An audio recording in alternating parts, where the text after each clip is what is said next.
welcome to Bloodlines and Betrayals. I am your host, the best podcast host in the universe, Steve Cully. With me, as always, my detective, my partner in crime, Coach Schumann. Coach, yes, we are here today. This show, I might have to change my name to You're Detective Schumann. Detective Schumann. Yes, Detective Schumann. I'm Sergeant Cully. You're Sergeant Cully. Yes. Yeah, I'm going to be the sergeant. I'm Agent Schumann, and you're no. I'm above you. I'm like the lieutenant, and you're my subordinate. You report to me. That's how it works. Yeah, right. So today, true. ladies and gentlemen, we are examining the controversial case of no other than Norma Jean Marilyn Monroe. Yes, Marilyn Monroe was a pioneer. She was one of the best of her time, and she died under mysterious circumstances that are debated to this day. What actually happened? Was it a drug overdose? Was she really crazy? Did the Kennedys have her killed? Was it the mafia? Or was Hollywood just sick of putting up with her, holding up movie sets and causing delays and money? We'll never know. But Dave and I are going to examine every aspect of the case, and you will have a clear view of where we stand. Monroe was born Norma Jean Mortensen in Los Angeles, California. Her mother, Gladys. I thought she was Oklahoma. No. Her mother, Gladys Pearl Baker, was born in Coahuila, Mexico, to a poor Midwestern family that migrated to California. So that's where they started out. At the age of 14, Gladys married John Newton Baker, an abusive man, 16 years her senior. They had two children together, Robert and Bernice. Gladys successfully filed for divorce and sole custody of her children, but Baker kidnapped the children and moved to his native Kentucky. Monroe first learned about her sister when she was 12 years old and didn't meet her for the first time until 18. Gladys was mentally and financially unprepared for children. Monroe's early childhood was stable and happy. She was very, very into religion. She was an evangelical Christian. She had foster parents, Albert and Ida Bolander, in the suburb town of Hawthorne, which is where, David? California. Oh, I thought it was Oklahoma. Okay. The mother, got more stable. She began visiting her daughter on weekends, and then they ended up living in Hollywood. Unfortunately, mental illness really plagued this family. Gladys had a mental breakdown and was a paranoid schizophrenic. She was hospitalized, institutionalized, committed to the Metropolitan State Hospital. She spent the rest of her life in and out of hospitals, rarely in contact with Monroe, and Monroe became a ward of the state. And one of the mother's friends took responsibility over her. She lived with a family called the Atkinsons. She allegedly was sexually abused. She was always a shy girl. She had a stutter. She became withdrawn, and basically encouraged. She ended up in an orphanage, encouraged by orphanage staff who thought Monroe would be happier living in a family.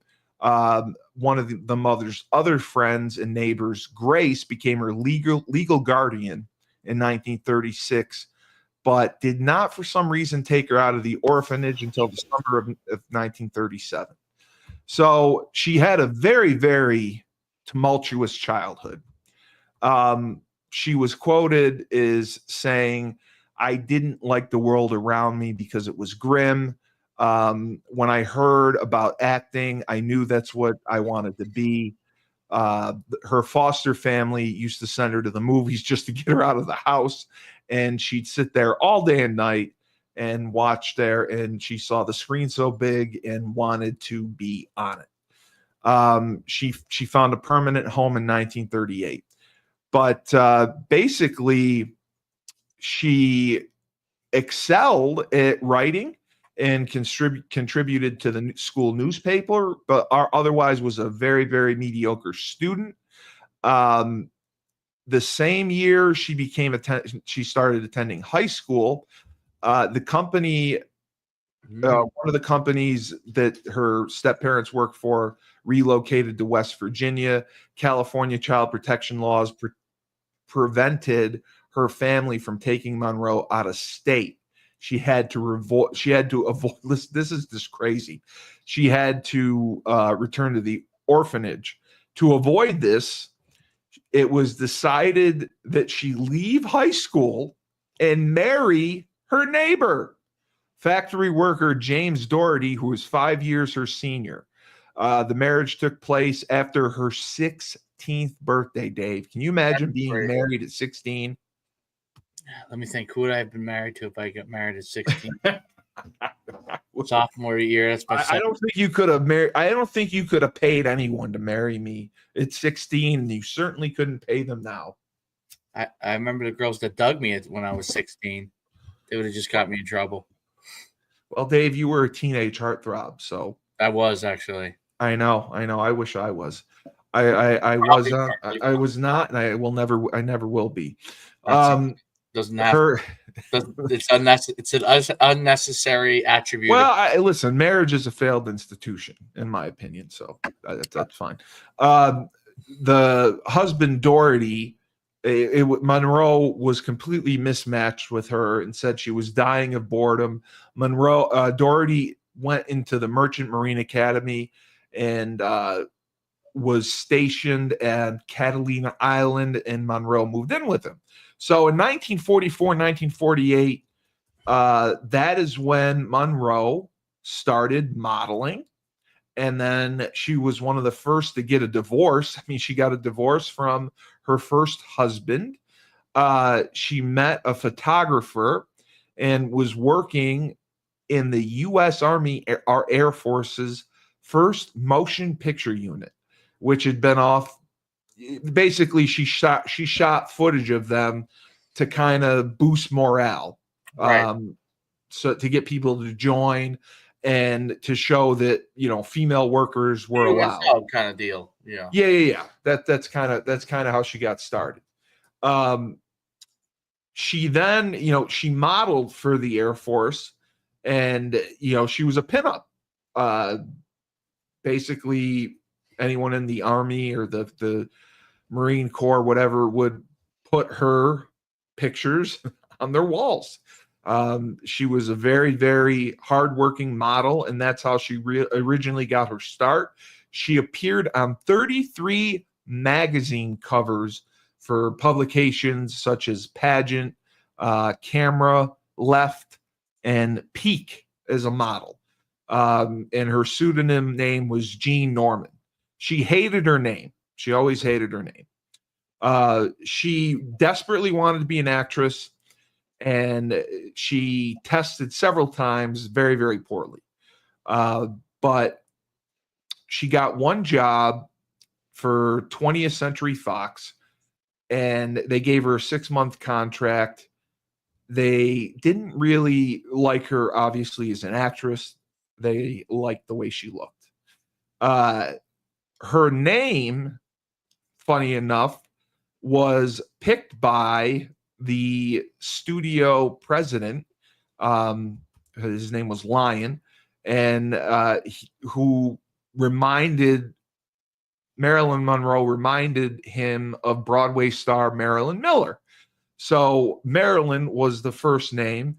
Monroe was her mother's maiden name. So that is why she went with Marilyn Monroe.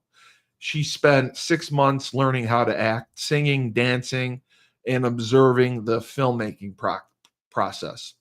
So the 6 month contract, she didn't do anything. Her contract was renewed, and she was given very, very small bit parts starting in 1947. And this is when she went into a studio called the Actors Laboratory Theater, which was an acting school, like they have today, studios that teach techniques. And the teachers thought she was too shy and insecure to have a future in acting. Fox did not, obviously relying on her looks, renewed her contract again in August. She still did modeling. She did small parts in studios, and she could dance. She was determined to make it as an actress. She studied nonstop at the Actors Lab. She is on record as having like one of the hardest work ethics they had ever seen. But she auditioned over and over and over. She frequented producers' offices, befriended gossip columnist Sidney Skolke, entertained influential male guests at studio functions. She basically networked, as we would call it today. She networked heavily. She also became a friend and occasional sex partner of Fox executive Joseph M. Sternick, who persuaded his friend Harry Cohen, the executive of Columbia Pictures, to sign her in 1948. Monroe's look, she was modeled after Rita Hayworth, where her hair, she was a natural redhead. Did you know that? Did I know that she was a natural redhead? Yeah. Yes. She's Yeah. as Norma Jean. I saw the pictures of her. Yeah. She was a natural redhead. So they started bleaching her hair platinum blonde. And, she worked with the studio's head drama coach Natasha Lightis, who would remain her mentor until 1955. She only did one film with Columbia. It was a low-budget musical, Ladies of the Chorus, in 1948. But she had her first starring role as a chorus girl by a wealthy man. And then her breakthrough came in 1949. Monroe, again, she always jumped from acting to modeling, because modeling was like her steady income. Acting was her career, her dream goal. She always wanted to be an actress. And she shot a commercial for Pabst beer and posed nude for nude photographs by Tom Kelly and John Bumgarth for calendars using the name Mona Monroe. She also posed topless. I mean, she did it all. She did it all just to get roles in small films.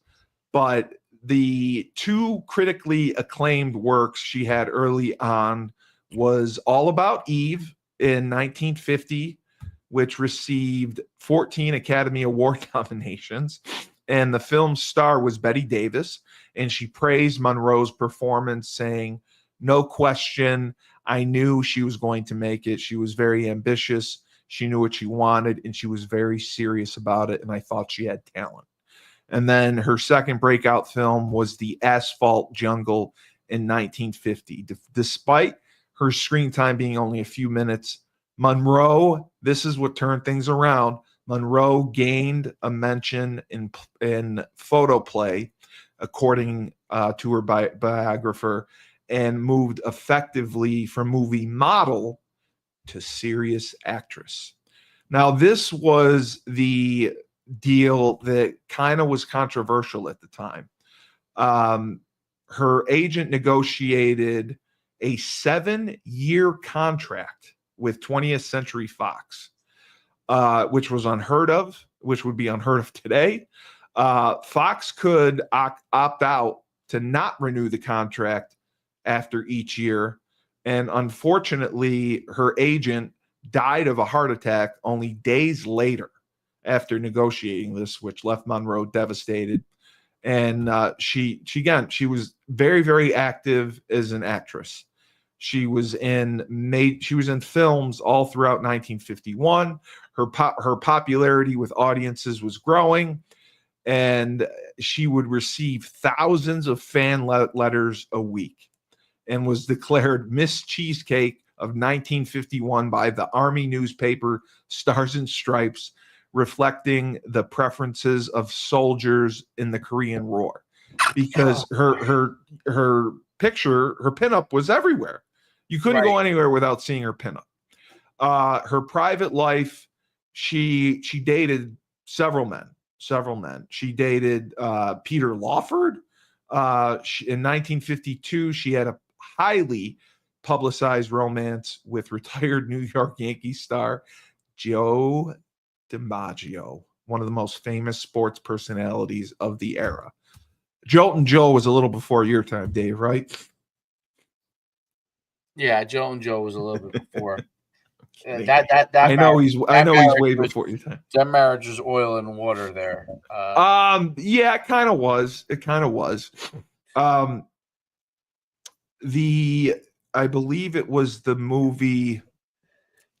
She was featured on the cover of Life magazine as the talk of Hollywood, and gossip columnist Haida Hopper declared her the cheesecake queen turned box office smash. 3 of Monroe's films, Clash by Night, Don't Bother to Knock, and We're Not Married, were released soon after to capitalize on the public interest. So, I give her a ton of credit because she knew the lay of the land. She knew who she had to schmooze up to. She knew who controlled the industry, and she wasn't afraid to take charge and knock on their door. And getting a 7-year contract is unheard of, especially for a woman in those days. I'm making you yawn. Yeah, you moving along here. Okay, fine. She married playwright Arthur Miller. That was all right. You want to go to Arthur Miller? Okay. So the conflict started. She became one of Fox's biggest stars in 1954, I believe. And she divorced DiMaggio. They were married in 1954, and she ended up divorcing him. She settled with Fox. She did a film basically without Fox's permission. And she settled with Fox on the premise of a new contract and a bonus of $100,000. She starred in a role of the film adaptation of The 7-Year Itch, which I'm sure you're familiar of. I know when her skirt gets blown up. That was the thing in that movie. Yes, it was A 7-Year Itch in 1955. She has her face is like I'm not a fan of her hairstyle. I'm not a fan. No, I thought she should have wore her hair down. I didn't like that she kept it up. But yeah, she's got a beautiful face. Yes. The skirt scene, obviously, it was a publicity stunt. It placed Monroe on international front pages, and it also marked the end of her marriage to DiMaggio. As you said, the union was oil and water. It was troubled from the start. He was jealous and controlling, and allegedly physically abusive, which people couldn't believe. She returned to Hollywood in 1954 and filed for divorce. The 7-year itch wrapped, and she then she was tired of kind of being like a sex symbol. She wanted to do more serious roles. And, under the contract to Fox, as if she fulfilled her duties, such as paying her bonus, she had to go to a court with her. She was at war with Fox. In 1955, the press ridiculed her. She was parodied in a Broadway play. and it was crazy. And then she moved again. This is where, again, the controversy. In 1955, she took classes again, attended workshops on method acting. Dave, would you like to explain what method acting is? I have no fucking idea. Oh, okay. It's when you kind of stay in character all time. Is it really? Oh, yeah. Christian Bale does that. Yes. It was run at the Actors Studio by the legendary Lee Strasberg. Lee Strasberg and his wife Paula Monroe got private lessons in her home due to her shyness. She basically so that show that the Actors Studio was a takeoff with that guy. Strasberg. It was like an acting class, a workshop that they did. Remember that show, the Actors Studio, where the guy, what was his name, used to host? Yes, it did become a show later on. And what the trouble really started, she continued the relationship with DiMaggio despite the ongoing divorce. She also dated Brando. She had a relationship with Brando, and then the serious affair became with playwright and legend Arthur Miller. Arthur Miller, Death of a Salesman. Arthur Miller. Yes, the writer. Yeah, October 1955. Her divorce was finalized, and this was super controversial at the time. Arthur Miller left his wife and went with Marilyn. And the studio urged her to end the relationship because Miller was being investigated by the FBI for being a communist. And he had to testify in front of the House committee. And Marilyn Monroe refused, and the FBI had an open file of her. So by 1956, she legally changed her name to Marilyn Monroe. The press wrote favorably about her decision to fight the studio, 20th Century Fox, because they had that long contract. They called her a shrewd businesswoman and were pulling for her. She filmed the drama The Bus Stop, which was the first under a new contract, and she learned an Ozark accent. She chose costumes and makeup that lacked glamour because she was trying to unsexualize herself. She felt she was too sexualized. Right. So in 1956, Monroe married Miller in a 4-minute civil ceremony. So she apparently loved to get married. And she converted to Judaism, Dave. She's like you. Yes. I'm the opposite. I went away from it. She converted to Judaism, which led to Egypt to ban all of her films. Wow.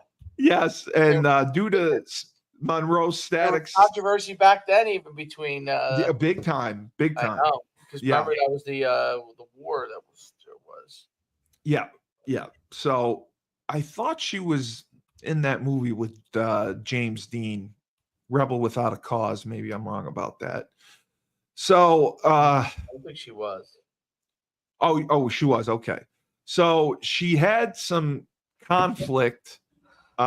She was filming the Prince and the Showgirl, and she had conflict with legendary actor Laurence Olivier. Is that how you say his last name?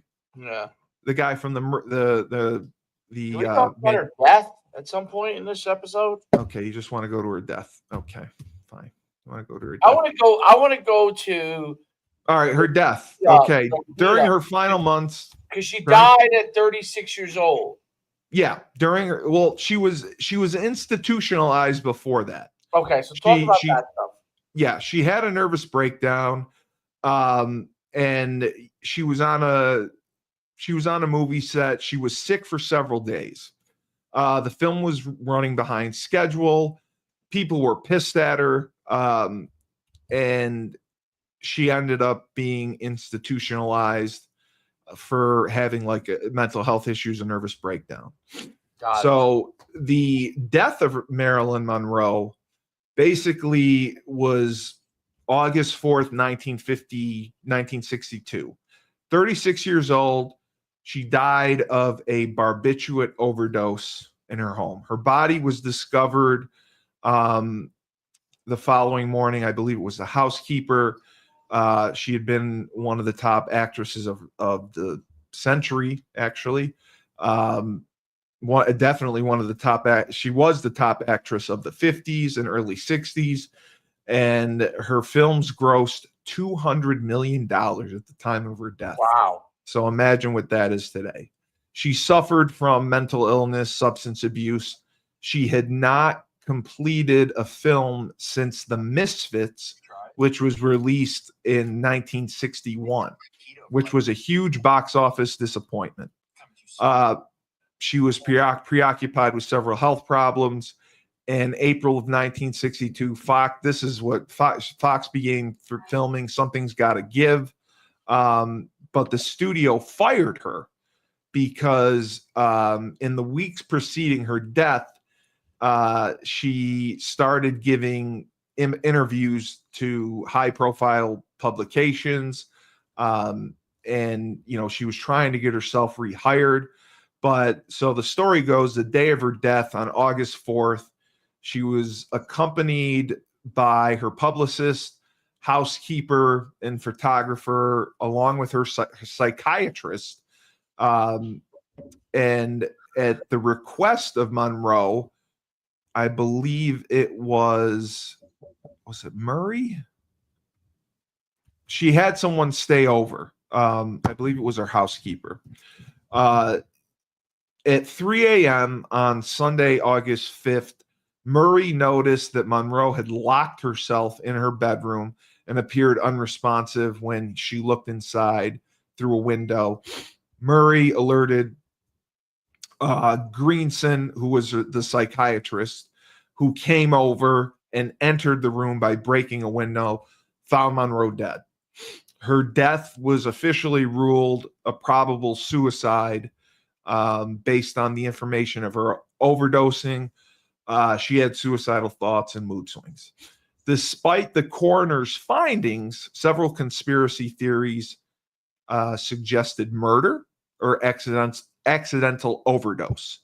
Many of these involved U.S. President John F. Kennedy and his brother Robert Kennedy, as well as Union leader Jimmy Hoffa and mob boss Sam Giancana. Because of the prevalence of these theories in the media, the Los Angeles County DA's office reviewed the case in 1982, found no evidence to support it. But the problem is, from the early 1960s on, Monroe had been dependent on amphetamines, barbiturates, and alcohol. She experienced many mental health problems: depression, anxiety, self-esteem problems, insomnia. She acquired the reputation of being difficult to work with. She delayed productions on films, and she also had a FBI file open on her since 1956 due to her relationship with alleged communist Arthur Miller. And then, she basically, her behavior adversely affected her career.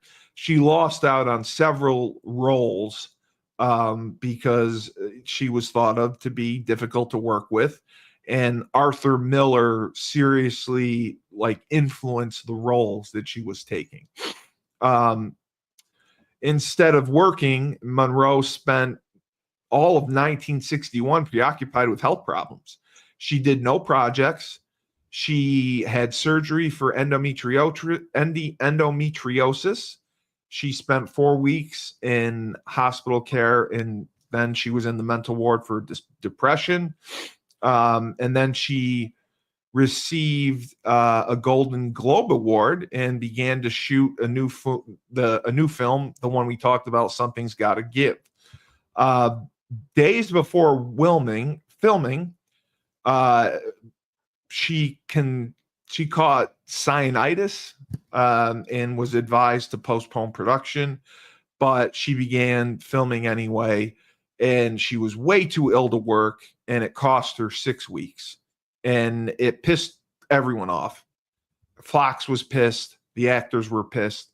But the key was on May 19th, this was famous.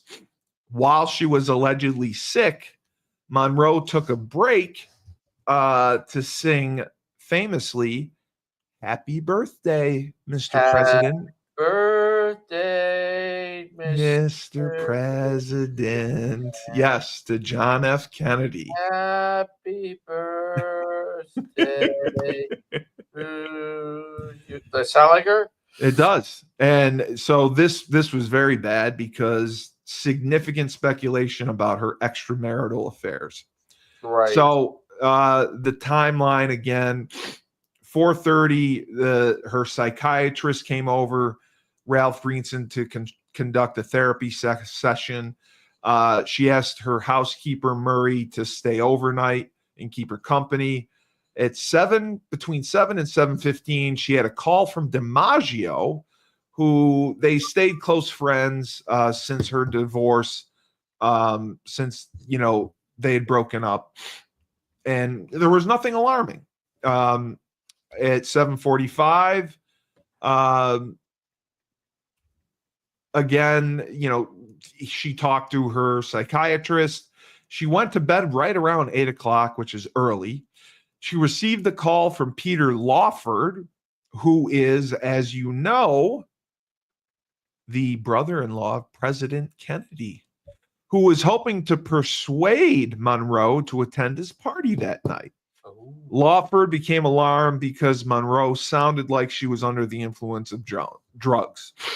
She told him, "Say goodbye to Pat. Say goodbye to the president and say goodbye to yourself because you're a nice guy," before she felt drifting off. Unable to reach her, Lawford called. He called back many times unsuccessfully. He called her psychiatrist. He called her lawyer. And he was really concerned. And he was assured that she was fine. And at 3:30, the housekeeper, this is what's strange, Dave. The housekeeper woke up at 3:30 a.m. sensing something was wrong and saw the light from under Monroe's bedroom door open. Was not able to get a response, found the door locked, and then the housekeeper telephoned her psychiatrist, Greenson, who came over, looked through the window, saw Monroe lying face down on her bed, naked and covered by a sheet and clutching the telephone receiver. Greenson broke through the window and found Monroe dead. He called the cops. He called her physician, which was strange, who came at 3:50, confirmed the death, and then they didn't call authorities until 4:25. So that's why it was kind of strange. In 1982, they conducted a review. On the same day, they did conduct an autopsy so that she was found dead. And they said it was basically, after interviewing her psychiatrist, they said it was based on her psychosis and her mental state. Based on advanced state of rigor mortis at the time the body was discovered, it was estimated that she died between 8:30 and 10:30. Which is, again, a strange timeline because she was on the phone with DiMaggio until like 7:45. The toxicology report showed that she had acute barbiturate poisoning, and she had a lot of phenobarbital in her blood, phenobarbital in her liver. Phenobarbital is a barbiturate. Phenobarbital is... it like keeps you up, and she had tons and tons of bottles next to her bed. There were no signs of external wounds or bruises on the bodies. So they unfortunately, after the 1982 inquest, they classified Monroe's death a probable suicide. The possibility of an accidental overdose was ruled out because the dosages found in her body were several times over the lethal limit and had been taken in one gulp. One gulp. And she was reported to be depressed and unkempt and uninterested in maintaining her appearance. However, no suicide note was found. So that was a lot of the situations and the stipulations behind her death. In the final report, they basically said that she suffered from a psychiatric disturbances for a long time. She had severe fears and depressions. Mood changes were abrupt, unpredictable. She didn't sleep well. She had been taking sedatives for many years. And see, that's why to this day, people think that it's a suspect. She had been taking barbiturates and sedatives for several years. So she knew how to use them. She had a tolerance for them. She wanted to die. I mean, she had stated to her psychiatrist on many occasions she wanted to die. She had a couple suicide attempts using the drugs that sedated her. But she always called for help and had been rescued. And it was of their opinion that she did this again that night because when they found the body, she had her hand clutching the phone. So 1970s, a lot of people claimed it was a murder and not a suicide. Right. Because there were a lot of people, and obviously the Kennedys were a huge factor because John Kennedy had an affair with her. And rumored with RFK, right? Bobby Kennedy had an affair with her. And passing her around. She had dirty laundry on everyone. And if she ever talked, she could have brought down everything, but it got brought down anyway. So now this was the issue. In 1983 or 82, when they did the inquest, they concluded that Monroe could not have ingested those pills because her stomach was empty. Phenobarbital and Nembutal capsules should have left a yellow residue. So they actually said that it could have been administered by an enema. And because the autopsy showed no needle marks, despite she received routine, injections from her doctors. And, hemorrhaging of the stomach lining indicated that the medication had been administered orally. So that's why this is puzzling. Monroe had been an addict for several years. The pills would have been more absorbed rapidly in the case of non-addicts, but she was an addict and she knew she had experience taking these medications. So if she really wanted to get whacked, you give yourself an enema, sure. So it really was debatable with her mental health conditions, with the people she was involved with. You saw from early on, she was a model, but she schmoozed up to the right people in Hollywood to get what she wanted. She slept with the right people to get what she wanted. So there were people that wanted her dead. I mean, right. Look at the Kennedys. Look at the Kennedy campaign. Look at the case we studied last week. Well, exactly. That's why it's so it's an enigma to this day. Because like myself, being a recovering addict.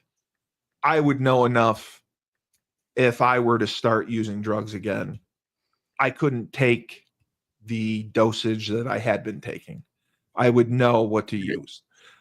If I were using drugs, I would know the dosage that I could take that would get me high.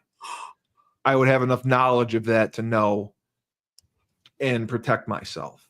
So it doesn't make sense that on this day, she took so many pills that it killed her. And she had a funeral service. It was who's who that showed up. DiMaggio, Laurence Olivier was there, and she is buried in that famous cemetery in Hollywood. So the conspiracy cemetery, Arlington. Yeah, Arlington. So the conspiracy theorists say that Monroe had an affair with Robert Kennedy, and Monroe threatened to cause a scandal, leading Kennedy to order her to be assassinated. In addition to Kennedy being a communist sympathizer, led many other people closer to Monroe, such as her doctors, and even Arthur Miller. They were all communist. That was one of the major theories. The other mainstream discussion was the FBI or the CIA killed her because of pressures against the Kennedys. She threatened to write a book. She threatened to spill the beans on her relationship with the Kennedys. So the FBI and the CIA got involved and put an end to it. And then, the last conspiracy theory was that Jimmy Hoffa and mob boss Sam Giancarlo murdered her, based on, I guess, the grandson said that the autopsy didn't reveal everything.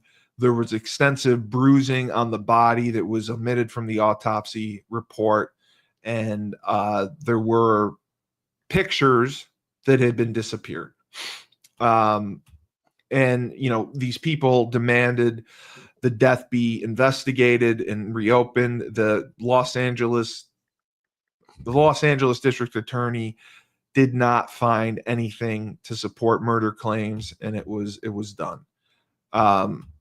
So, I mean, it's very sad because she struggled early on in life as an orphan. Her mother suffered from mental illness. She grew up in orphanages. She married just to avoid going back to an orphanage. She had, 5 marriages? I mean, between DiMaggio, Arthur Miller. I mean, it's just absurd how many marriages she had. I mean, to get married, I can't even imagine being married at 16. So, no, I can't. She had her own film company in the 50s. She was the first female to start her own film company. She had the 7-year deal from Fox for movies. I mean, she was the it girl of that era. And that's why she remains polarizing to this day. So it's just sad to see how it happened. I honestly do not think that it was a suicide. There's no way. I think she was too prominent. I think there were too many skeletons in her fucking closet. There were too many people that she could have brought down if she ever opened her mouth. I think they had her killed. Whether it was the FBI, CIA, Bobby Kennedy, whoever. I don't know why Jimmy Hoffa would want her killed, but yeah, no, I think you're right. 36 years old, man. Can you imagine? Like, I mean, she was as good looking at 36 as she was at 26. Like, she could have had another 20-year career, and she was getting better as an actress. despite her being difficult to work with on set, she became, I know she was known for her modeling and her looks, but she became a very good actress. There's no doubt. And you go to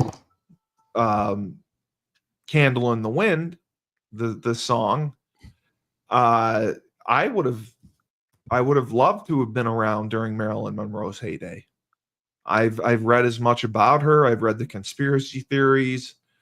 I read about her death.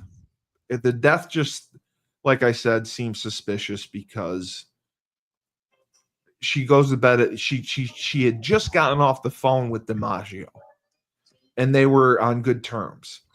So 8 o'clock, 8:30, you're going to take a handful of pills and kill yourself? Well, It doesn't add up, right? Mind-boggling. So a couple of things that I think you What, I glossed over? What I miss? yeah. So I think that a couple things. Number one, she wanted to have kids and struggled to have children. Yeah, she had many miscarriages, yes, which led to her depression. Yes. Which was part of the things that led to her depression. So if you were on the side of the suicide with the barbiturates or whatever, you would argue that would be part of the correct. But Dave, every time she attempted suicide, she called for help. Right. So that's the other thing. She seemed to be a gentle person. That would be a very, very difficult thing, I would think, for someone to do who was scared of a lot of things, so to speak. You know what I'm saying? Yes. Yes. Killing themselves. Yes. Like, she was very insecure. Yes. She was found nude in her bed, which is unusual, and face down with a phone in her hand. Right. Which makes it look like the other times where she tried to commit suicide and she called for help. Right. I feel like someone had sex with her or well, I see that's what they don't, and then put it in there, or they don't, yeah. They drugged her, and maybe she died from the drugs, and then tried to make it look like a suicide. That's what, like, yeah, that's why I agree with that too. I if she took the pills at 8 or 8:30, whatever, she would have had plenty of time to call for help before the pills set in. Like the barbiturates don't hit you immediately. Now there obviously is a history of Hollywood and lots of people, women. Well, no, she took amphetamines, she took barbiturates. Absolutely, terribly. They did. And especially her, because they didn't want her to rise above a certain level. They used her, right? And then the murder cover-up, alleged affairs like you talked about with JFK and RFK, and the speculation that her death was orchestrated to protect their careers. Some claim that the CIA or FBI may have been involved. Shoot, we would never know that. They would cover their tracks. And then reports of inconsistent witness statements, delayed emergency calls, and a lack of pill residue in her stomach. Like you, yeah, they said it could have been an enema, and it's like I've never even heard of that. Well, when I was in rehab, somebody boofed hand sanitizer. That was an experience. They did what? What did they do? They boofed hand sanitizer to get fucked up. Oh my God. They were so desperate to get fucked up, they took a tampon, soaked it with hand sanitizer, and shoved it up their hoo-ha. And we found them. Somebody found them passed out in the bathroom. And I was like, "What the fuck?" So yeah, so the rehab that I went to had to take out all hand sanitizer because hand sanitizer has alcohol in it. Oh, this girl was crazy. This lady was crazy. She'd asked me for a cigarette.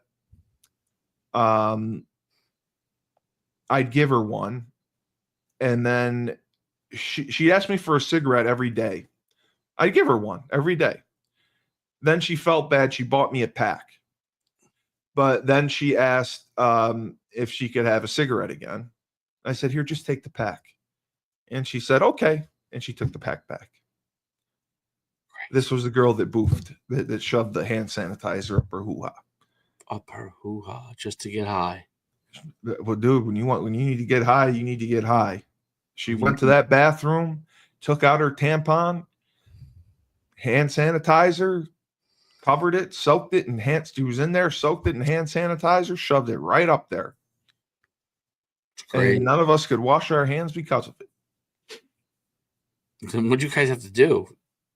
We didn't wash our hands. We just rinsed it off. They took hand sanitizers out all the bathrooms. That's crazy. Dude, she was fucked up. She left in an ambulance. Like, holy shit. Well, hand sanitizer has a lot of alcohol in it. So yeah, of course. And when you shove it up there, it goes directly into your system. So that's why, like, if Monroe did take an enema, I mean, that would have hit her. Like, that would have hit her hard. That would hit her with the quickness. Yeah. But the barbiturates are different than that's opioids. Like sleeping pills, right? Like sleeping pills type it of depends deal? It depends on the drug. Like, phenobarbital can keep you up. It can be like an amphetamine. So barbiturates are a very unusual drug to overdose on. It's not like opioids. It's not like blow. It's not like stuff like that. Barbiturates are not typically. I don't know for sure, but from my knowledge, barbiturates are not something like people get addicted to. People get whacked on. It's not something you overdose on. It's crazy. So, but my theory, I think the Kennedys were involved, or the government was involved. Her suspicion with being a communist, the marriage to DiMaggio, her power that she wielded within Hollywood. They didn't want a woman to get that big. I think that all played a factor, and that's what I would say. I think they didn't want her to get that big. She became big, man. She had her own movie studio. The only woman at that time was Lucille Ball, who had her own production company. Right. So, women of that generation were only, there was a glass ceiling for women. Marilyn Monroe, destroyed it because she was polarizing as a model.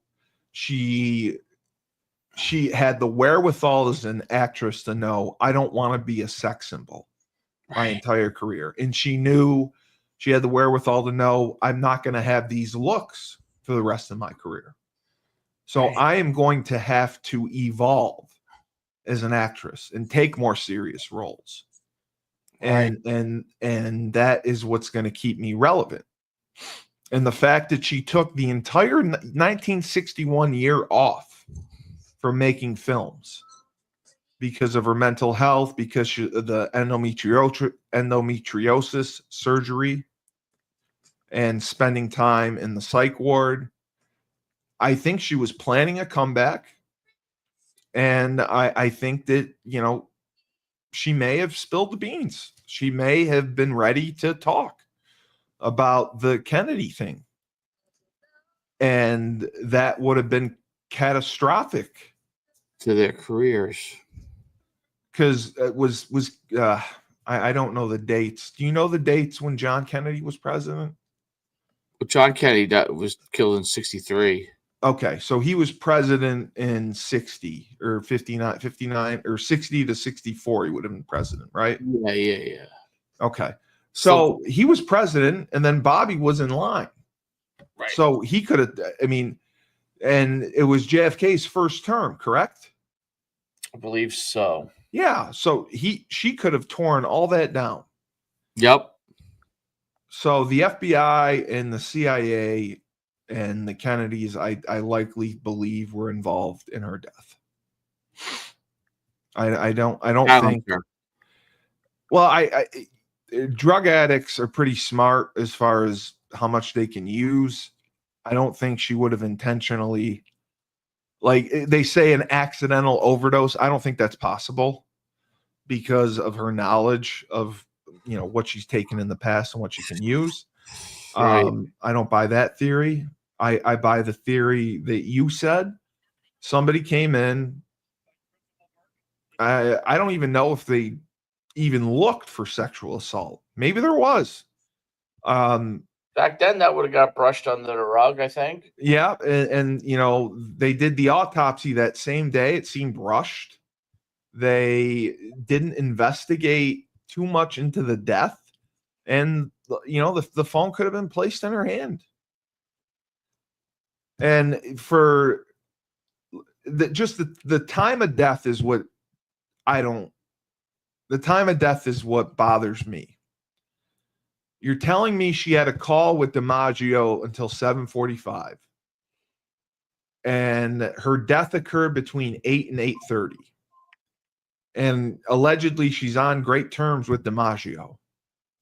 And, you know, DiMaggio, you know, cried and was a mess at her funeral. I don't think he was involved.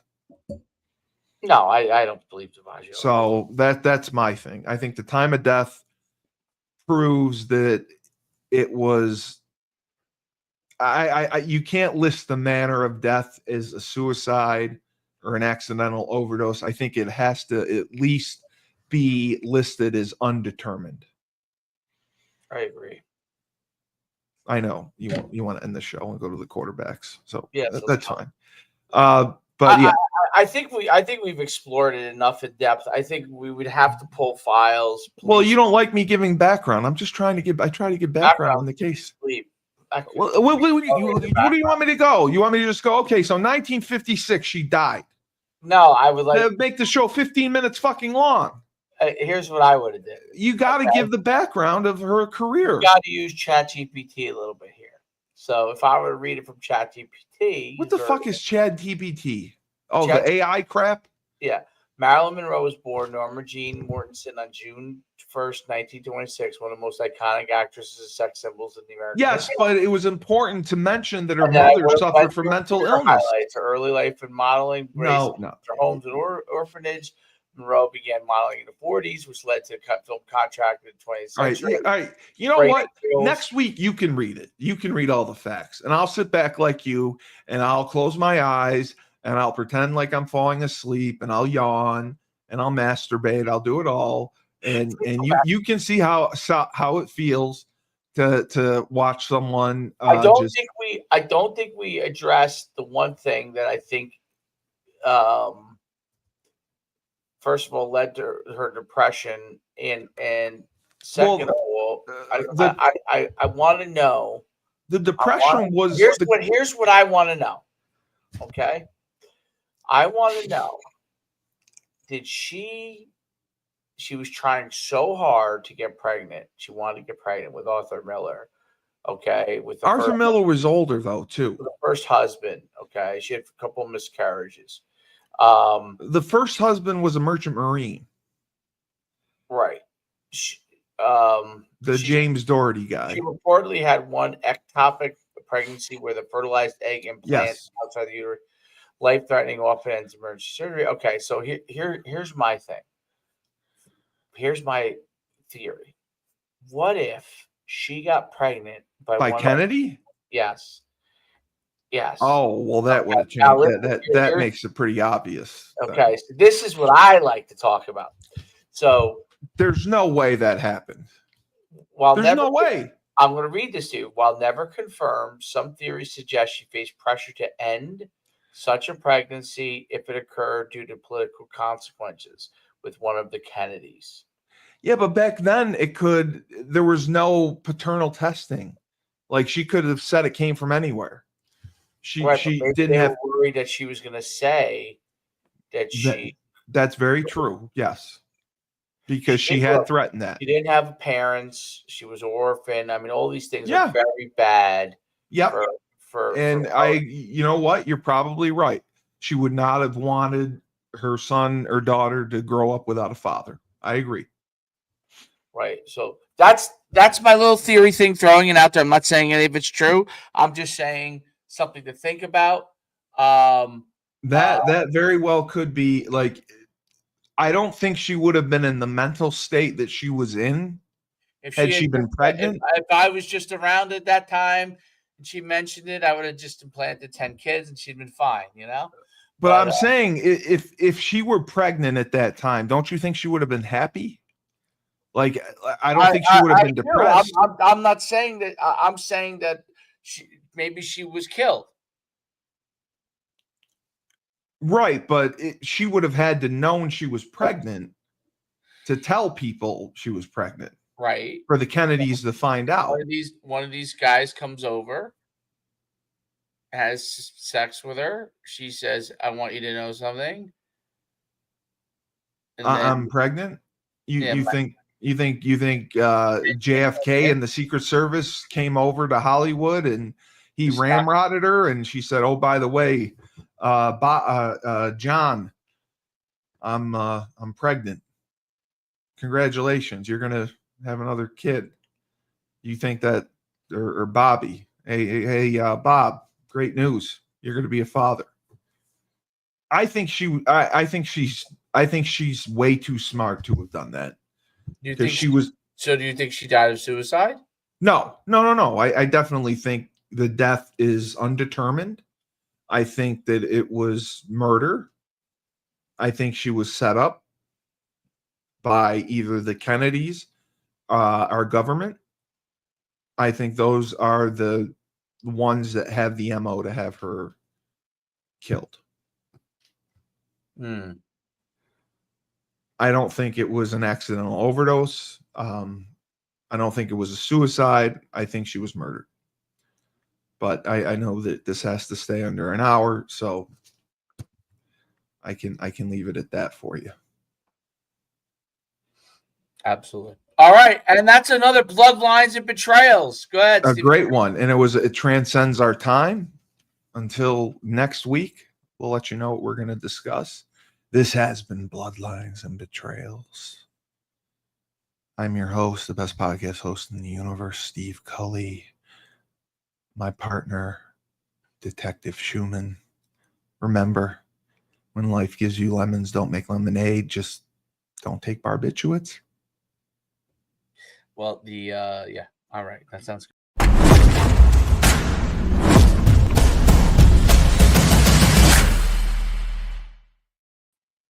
All right, I'll send